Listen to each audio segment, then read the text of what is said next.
Ce n'est pas tout le monde qui va se marier.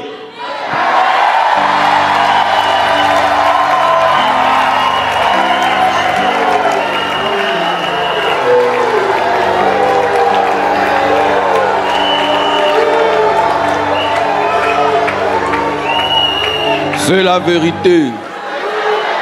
C'est la vérité.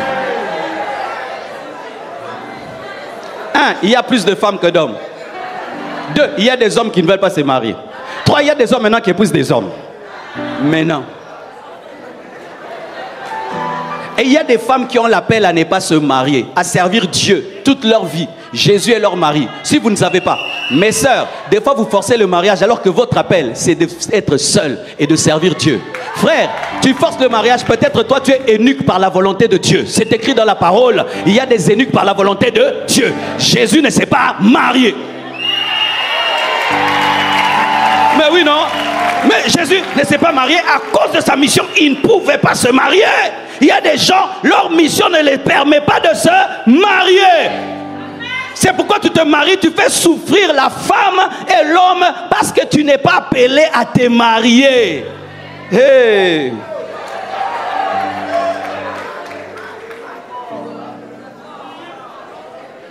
D'autres, vous n'êtes pas appelés à avoir beaucoup d'enfants. D'autres, vous n'êtes pas appelés à avoir beaucoup d'enfants. Pourquoi? Parce que la manière dont tu sers Dieu t'empêche d'éduquer un enfant. Tu voyages tout le temps. Moi, je dois m'arrêter comme moi. Je dois m'arrêter. Le bébé là, si je vous projette les photos de mon enfant, il pleure avec ma photo. Papa, papa. J'ai envie de rentrer. J'ai dit, je fais souffrir ce bébé. Il faut que j'arrête d'avoir les enfants. J'avais arrêté il y a 9 ans, mais hey, Dieu a dit. Mais ça va maintenant. Mais oui, tu vas avoir des enfants, tu n'as pas le temps pour eux. Ta manière de servir Dieu t'empêche d'être là avec eux. Ces enfants auront des blessures intérieures. C'est pourquoi vous voyez les missionnaires blancs, ils ont un enfant, 2 enfants, un enfant, 2 enfants. Avant on pensait que c'était pas bien. Maintenant on les comprend.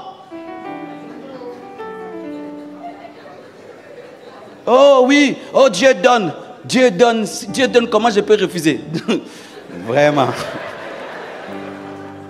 La puissance physique peut être canalisée. Parce que Dieu a dit domine l'eau. Si tu peux dominer l'eau et tu fais un barrage électrique, tu peux dominer les pulsions et tu n'as que 3 enfants, 4 enfants, 5 enfants. Allez apprendre la contraception pastorale. Ça, je ne peux pas enseigner ici. Il y a des enfants. Oui, la contraception pastorale. Je reviendrai l'année prochaine enseigner ça. Comme ça, pasteur Sanogo doit m'inviter pour que je vienne dire ça. S'il m'invite, il me dit, pasteur, il doit revenir pour la contraception, pasteur. Acclame le Seigneur, homme de Dieu.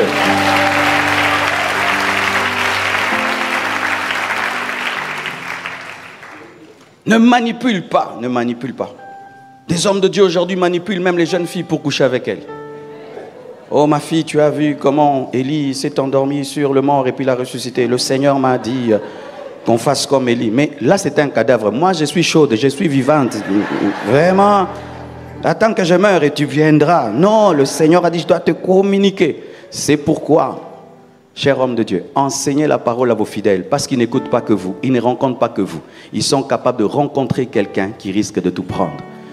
Une des filles que j'encadrais, elle venait à peine d'arriver à l'église, elle n'avait pas encore la connaissance de la parole. Elle a rencontré un homme qui l'a connu. Elle rencontre cet homme et cet homme lui dit, Dieu m'a dit que tu as un problème que personne ne connaît. Tout le monde a un problème que personne ne connaît. Vous voyez des choses comme ça, des prophéties qui ne ratent jamais.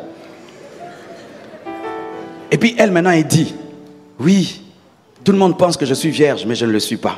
Et d'ailleurs là je me marie et personne ne sait. Oui, c'est un problème qui te dérange. Alors je peux réparer ça. Quoi?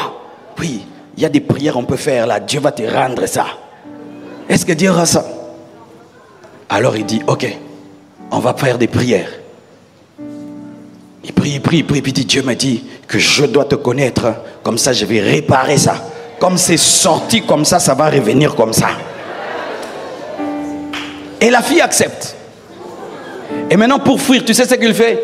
et dit, prends tes téléphones et tout ce que tu as, mets là, nous allons prier. Toi tu vas de ce côté-là, moi je vais de l'autre côté. Toi tu pries, moi je prie. Et puis on revient, on prie au même endroit. Et puis elle est à la droite, l'homme de Dieu à gauche. Même c'est pas un homme de Dieu, l'aventurier à gauche. Ouais, ça c'est pas un homme de Dieu.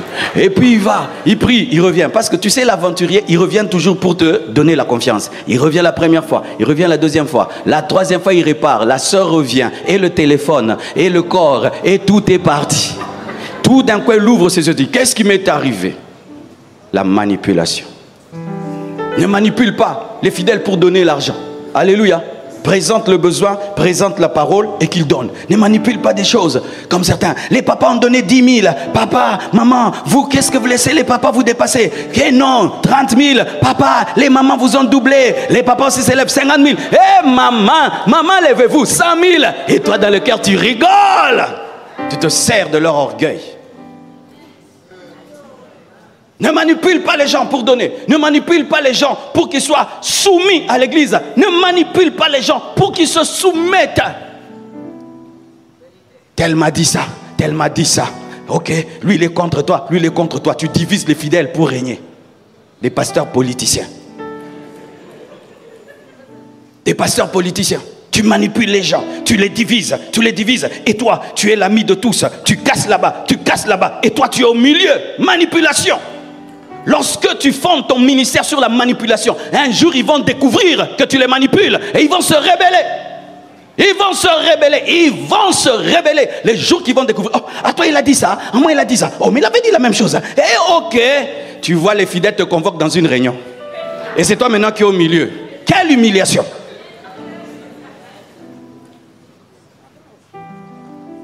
Dis à ton voisin, ne manipule pas. La manipulation, c'est de la sorcellerie. Pour ceux qui ne savent pas, la sorcellerie est aussi une œuvre de la chair. Il y a deux sortes de sorcellerie. Il y a la sorcellerie que tu as parce que tu as cherché les démons, tu as cherché le diable, tu t'envoles la nuit, tu fais des choses. Mais il y a une autre sorcellerie, c'est dans la chair, la manipulation. La manipulation, c'est de la sorcellerie. Contrôler les gens par la séduction, c'est de la sorcellerie charnelle. Un pasteur qui manipule charnellement les fidèles est un sorcier. C'est de la sorcellerie. Jésus dit, venez, suivez-moi. On vous persécutera. Suivez-moi, vous serez haïs. Vous ferez des miracles, vous ferez des prodiges, mais vous serez persécutés. Il a dit la vérité. Et lorsqu'il fallait qu'on décapite Paul, il savait en quoi il avait déjà cru.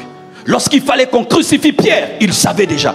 Lorsqu'on a commencé à les tuer, ils étaient prêts parce que Jésus avait promis la persécution. Ils n'étaient pas choqués parce que ça faisait partie du contrat. Ça faisait partie du contrat. Ce sont les manipulateurs qui, dans le contrat, ils écrivent les points les plus importants en petit. C'est pourquoi on dit que le diable se cache dans les détails. Mais Jésus écrit les choses en grand. Quand tu t'engages, tu sais dans quoi tu entres. Certains croyants sont morts. Certains croyants ont été rejetés. Ont perdu tout ce qu'ils avaient parce qu'ils avaient acquis dans le péché. Mais ils savaient parce que Jésus avait dit. Alléluia.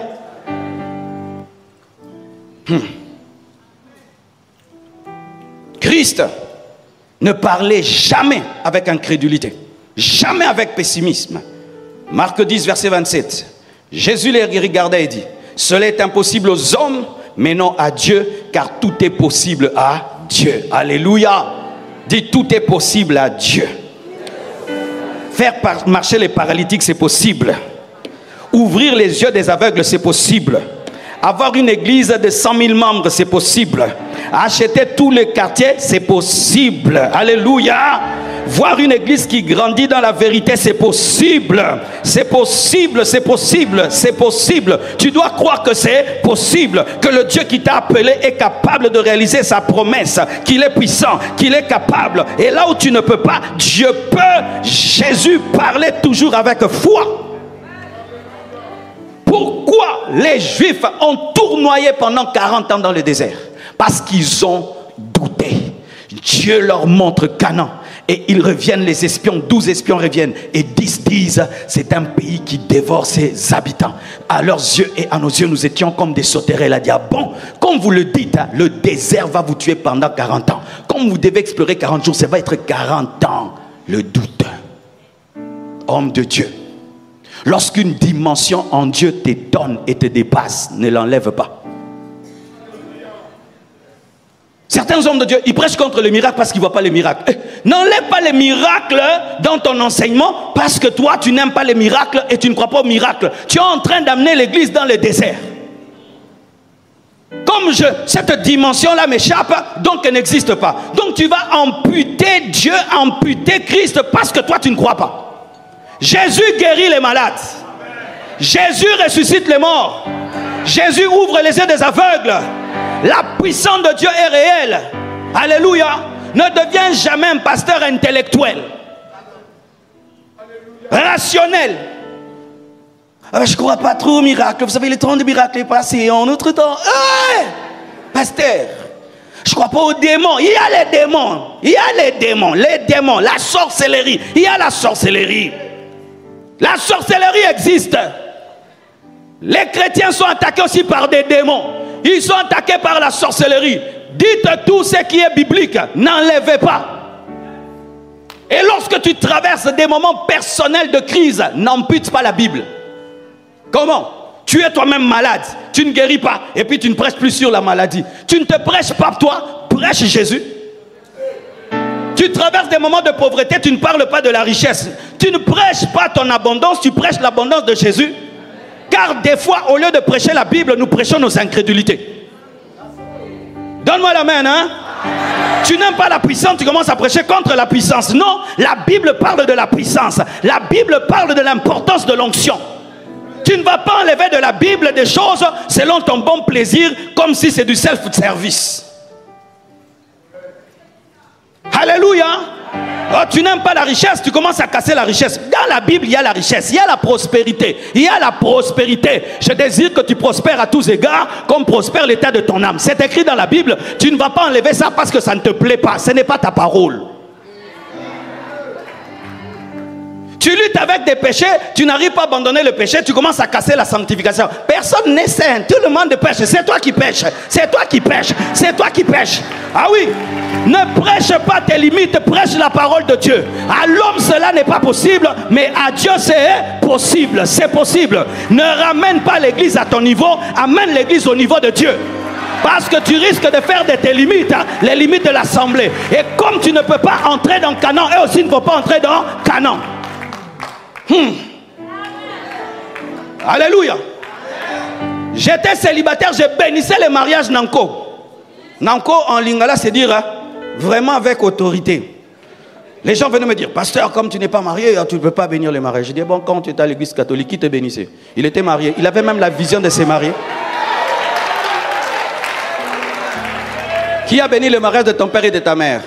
Un abbé, un prêtre, il était marié. Il avait même le vœu de chasteté, mais il t'a béni. Et tu étais très fier. Maintenant, moi, je n'ai même pas fait le vœu là. J'attends de me marier. Maintenant, en attendant de se marier, ne peut pas te bénir par rapport à un refuseur de marier. Pourquoi? Je priais pour les gens. Je n'avais jamais voyagé, mais je priais pour les gens qui voyageaient. Parce que, pauvre, j'enrichissais parce que je suis riche. Pasteur, tu n'as pas d'enfant, prie pour que les gens soient féconds. N'ayez pas honte d'en parler. Bénis, ayez des enfants. Un jour tu en auras. Et même si tu n'en as pas, ce n'est pas toi la source. Toi tu n'es que le robinet. Toi tu n'es que le robinet. Alléluia. Oh, comme je n'ai pas d'enfants, je ne peux pas prier pour eux. Non, comme je ne suis pas marié, je ne peux pas bénir les mariages. Ce n'est pas le mariage qui bénit, c'est l'autorité, l'onction qui bénisse. Alléluia. Donne-moi la main, hein. Ou même quand tu prêches, on sent que tu es un incrédule. Frères et sœurs, je ne sais pas si ça arrivera. Tu es dans les si. Voyons voir, veillons voir, avec les temps actuels, avec la hausse du taux du dollar. Comme les temps sont durs, on ne va pas faire. Comme l'économie Beaucoup d'églises se sont développées pendant le corona, hein, et d'autres églises sont mortes pendant le corona. Les églises qui ont cru que Dieu pouvait opérer pendant le confinement ont grandi. Et d'ailleurs, beaucoup d'églises ont reçu beaucoup plus d'argent, beaucoup plus de membres, beaucoup plus. Quand on a ouvert là, plein de gens sont entrés dans l'église. Pourquoi? Ces pasteurs croyaient que même dans le désert, Dieu est capable d'envoyer la pluie. Mais les autres... Oh, maintenant les temps sont durs. Le corona, confinement, ces églises sont mortes aujourd'hui. Sois un homme de foi. Parle la foi. Dis la foi. Quand tu parles, que celui qui doute puisse croire. Lorsqu'il t'entend parler, que sa foi grandisse. Sois comme Caleb, sois comme Josué. Même si tu vois des géants, vois la puissance de Dieu. Si Dieu l'a dit, nous posséderons ce pays. Ça ne dépend pas des habitants, ça ne dépend pas de nous, ça dépend de la promesse de Dieu. Donne-moi l'amen. Si les promesses de Dieu ne te troublent pas, ce n'est pas Dieu qui t'a promis.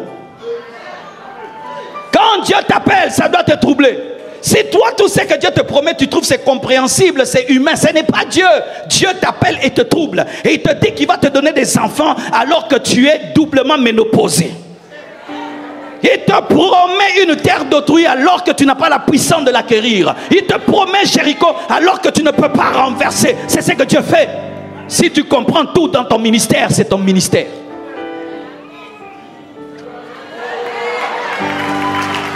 Donne-moi la main. Tu dois construire quelque chose de 30 millions d'euros. Mais dans le compte de l'église, tu as 1000 euros. Crois, tu vas construire. Crois comment? Je ne sais pas comment. Ça va arriver. Ça va arriver comme ça. Ça va arriver. Comment? Ça va arriver. Comment? Comment? Ça va arriver. Comment? Ça va arriver. Comment? Ça va arriver. Oh, pasteur, tu aimes des grandes choses. Non, je crois à un Dieu puissant. Je n'utilise pas ma poche, mais j'utilise la poche de Dieu. Et quand je parle, je ne compte pas sur ma poche, mais je compte sur la poche de Dieu. Donne-moi la main, hein? Donne-moi la main, hein? Ne parle jamais avec murmure, ne parle jamais avec doute.